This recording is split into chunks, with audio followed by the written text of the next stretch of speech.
The world doesn't want you to be wealthy. It wants you to be predictable. We are raised on a script written over a century ago, a path that promises security in exchange for your most valuable asset, your time. We are told to study hard, find a good job, and wait for the weekend. But look around. If the script worked, the world would be overflowing with millionaires. Instead, we see a global population that is working harder than ever just to stay in the same place. Today, we are dismantling the 4 pillars that keep people poor, not to complain about the system, but to learn how to master it. Because if you don't understand the game, you are simply a piece on the board. We start with the most sacred institution of all, school. We are told it is the ultimate equalizer, and in many ways, it is. But education is not the same as financial intelligence. The modern school system wasn't designed to produce entrepreneurs or millionaires. It was designed by the industrial giants of the 19th century to produce reliable employees. It is a system of compliance. For 20 years, you are taught to ask for permission to speak, to sit in rows, and to prioritize not being wrong over being creative. This is the academic mirage. You spend your youth, your most energetic and creative years, memorizing formulas you will never use, while the mechanics of the real world remain a mystery. Why don't they teach the market?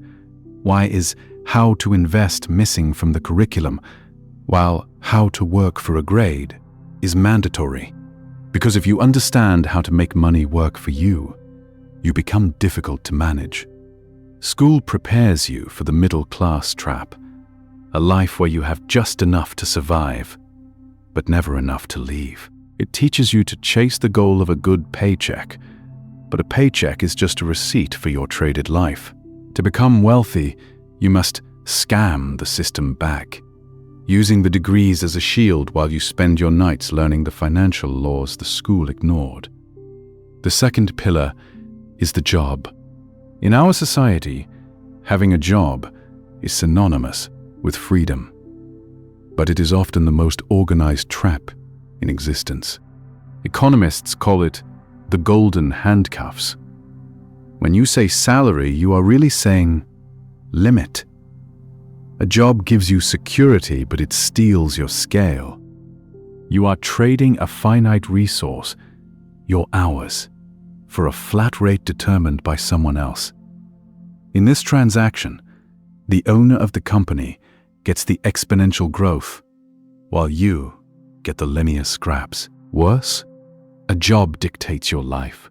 Your wake-up time, your vacation days, and your worth are all permissions granted by a superior.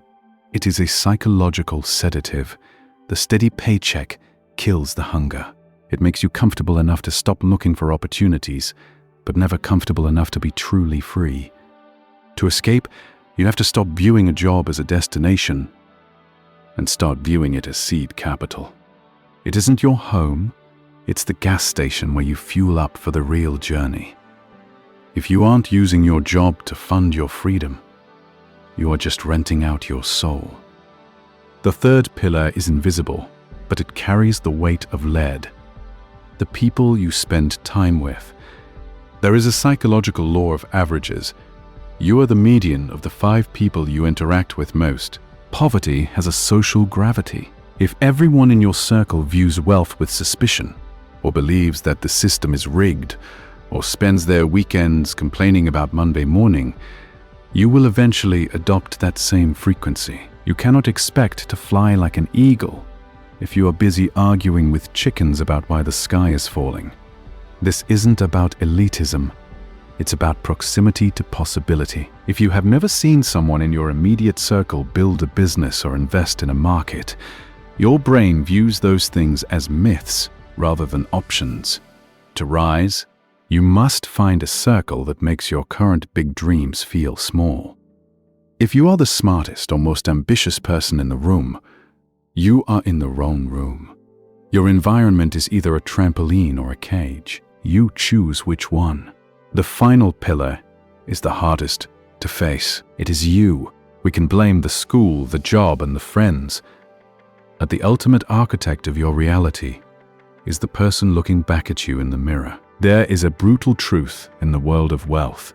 Being born into struggle isn't your mistake, but dying in it is your fault. We stay poor because we choose the comfort of a known misery over the discomfort of an unknown success. We spend our leisure time consuming entertainment instead of gaining knowledge. We fear failure more than we despise mediocrity. This is the psychology of the victim. It is the belief that life happens to you rather than by you. The moment you take radical accountability, the moment you decide that no one is coming to save you, is the moment you become dangerous to the system. You have to unlearn the survival code and start writing the growth code. The pillars of poverty are strong, but they are not permanent. They rely on your silence and your participation. Use the school for its resources, then discard its limitations. Use the job for its capital, then build your own empire. Change your circle until your conversations are about ideas instead of people. And finally, change yourself until you are the kind of person who deserves the life you want. The path to 1,000,000 isn't a straight line. It's a series of breakouts. It's the decision to stop being a gear in the machine and to start being the mechanic. The world is waiting for you to realize that the cage door has been open the entire time. All you have to do is walk out. Upgrade your thinking. Change your world. Start today. If you are born poor, it's not your mistake. But if you die poor, it is.